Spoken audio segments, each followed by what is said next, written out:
आओ युवा साथियों, देश को और मजबूत बनाएं। सबसे पहले अपना देश, तब हम सब। आओ मिलकर देश को और राष्ट्र को और गौरवान्वित बनाते हुए चांद तारों की खोजबीन करें। देश को और शक्तिशाली बनाएं, देश को और महान बनाएं।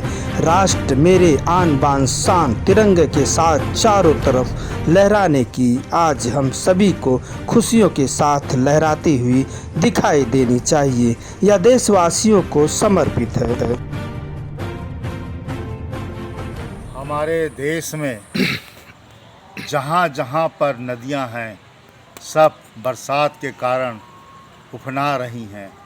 बाढ़ आ गई है, लोग बाग परेशान हैं।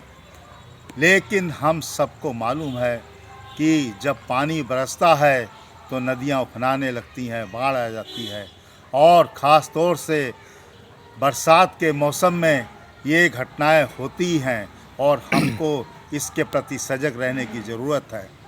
पानी इतना किनारे आ जाता है कि कभी कभी घाट के घाट पूरे डूब जाते हैं और आसपास की बस्तियों में पानी घुस जाता है, लोगों के घरों में पानी आ जाता है और लोगों का सामान का नुकसान होता है।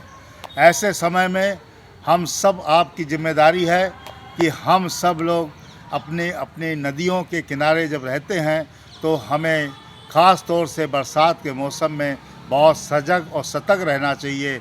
और अगर पानी बढ़ रहा है, स्तर बढ़ रहा है पानी का, तो हमें सुरक्षित स्थान पर जो शासन प्रशासन सरकार ने जगह दे रखी है वहाँ पे चले जाना चाहिए और पहले से ही अपने सामान को हटा लेना चाहिए, जिससे कि हमारी घर गृहस्थी का सामान का नुकसान ना हो और हमारी जो जान जोखिम में ना पड़े।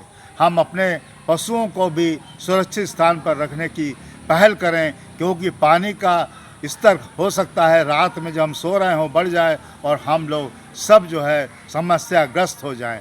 इसलिए हम सब की ये अहम जिम्मेदारी बनती है कि सरकार शासन प्रशासन तो सहयोग करता ही है, हम सब लोगों को भी अपने स्वयं में जिम्मेदारी समझकर सहयोग रखना चाहिए, करना चाहिए।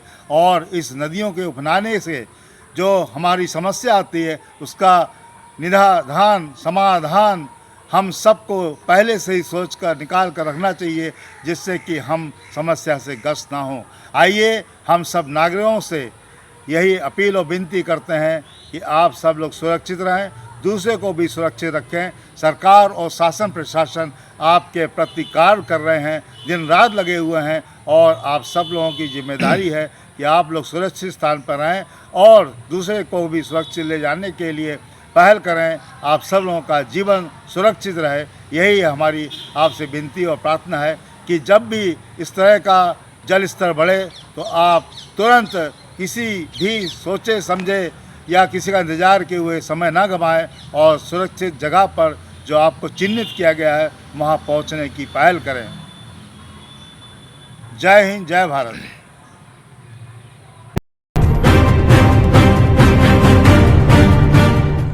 हमारे ये मोबाइल कितने काम के हैं हम आप सब समझ रहे हैं और इनका कितना उपयोग, कितना सदुपयोग और कितना दुरुपयोग ये भी हम सब समझ रहे हैं।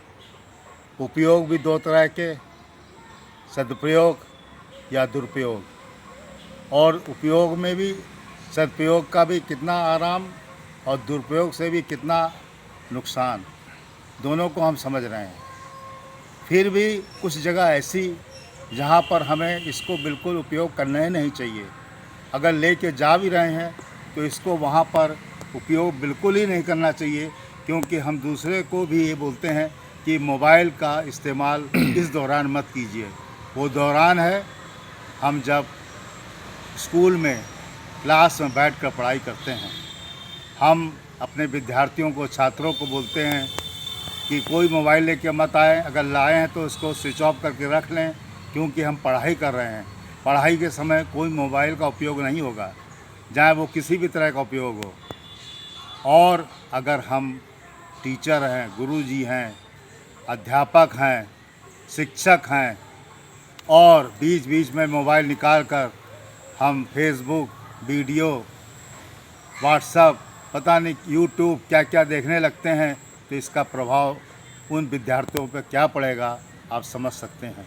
एक जिम्मेदारी से हम सब लोगों को ये समझना चाहिए कि मोबाइल का उपयोग क्या वहाँ पर आवश्यक है? नहीं, बिल्कुल आवश्यक नहीं है, क्योंकि वहाँ पर हम आपस में आमने सामने बैठकर शिक्षा ग्रहण कर रहे हैं, अपने सिलेबस पाठ्यक्रम को पूरा कर रहे हैं। और अगर इस तरह की कोई बात होती है तो बच्चों को जो हम बोलते हैं उसका गलत प्रभाव पड़ेगा और बच्चे कहेंगे कि हमको तो मना कर रहे हैं, अपने मोबाइल चलाकर हमारा समय बर्बाद कर रहे हैं। इसलिए आप सब लोगों से, जिम्मेदारों लोगों से विनती और अपील है, चाहे वो छात्र हों, चाहे वो विद्यार्थी हों, चाहे वो शिक्षक हों, गुरु हों, अध्यापक हों, मोबाइल का उपयोग क्लास के दौरान, शिक्षा के दौरान बिल्कुल नहीं होना चाहिए, नहीं करना चाहिए। और हमारे संबंधित विभाग के अधिकारी इस पर बार बार निगाह रखे हुए हैं, आग्रह करते हैं, चेतावनी देते हैं। फिर भी अगर हम ये काम करते हैं तो ये कानून विरोधी है। ये हमारे समय का एक तरह से देखा जाए तो नुकसान करने का कार्य है, क्योंकि हम पढ़ाने की जगह अपने समय को इसमें लगाकर हम विद्यार्थियों के साथ अनुचित व्यवहार कर रहे हैं। उचित व्यवहार करना तभी संभव है जब हम मोबाइल को ना उपयोग करके हम आपस में उनसे उनके विषय के बारे में बात करें और उनके भविष्य को सुंदर बनाने में आगे आएँ, क्योंकि ये सब चीज़ें बार बार नहीं आती हैं और समय बहुत कीमती होता है विद्यार्थी का, शिक्षक का। इसलिए उस नियमित समय में अगर हम बिना मोबाइल के कार्य करते हैं और करने की कोशिश करते हैं तो ये सबसे बड़ा अनुशासन है। आइए हम सब लोग शपथ लें कि कभी भी क्लास में, शिक्षा के दौरान, पढ़ाई के दौरान मोबाइल का उपयोग नहीं करेंगे, चाहे वो कोई भी हो, चाहे वो अध्यापक हो, छात्र हो या प्रधानाध्यापक हो। हम क्लास में नहीं करेंगे और अन्यथा कहीं जाकर अलग में जब हमारा पीरियड या हमारा क्लास ख़त्म होती है हम इसका उपयोग करें, हम इसका दुरुपयोग करें। यह हमारे ऊपर निर्भर है कि हम इसका कैसे उपयोग करते हैं। मगर सबसे बड़ी बात, शिक्षा और क्लास में जहाँ पर हम पढ़ाई कर रहे हैं बैठकर, वहाँ पर इसका उपयोग करना बहुत गलत प्रभाव देता है और ये गलत प्रभाव हमारे और विद्यार्थियों के बीच जो संबंध है उसको भी ख़राब करता है। इसलिए संबंध को सुंदर बनाने के लिए हम सबको क्लास में अध्यापक और छात्र का, गुरु और शिष्य का संबंध स्थापित करने की प्रयास में रहना चाहिए। जय हिंद, जय भारत। नमस्कार दोस्तों, मेरे चैनल को सब्सक्राइब, लाइक करें और आइकॉन को ज़रूर दबाएं ताकि आने वाले वीडियो को आपको नोटिफिकेशन मिल जाए। धन्यवाद।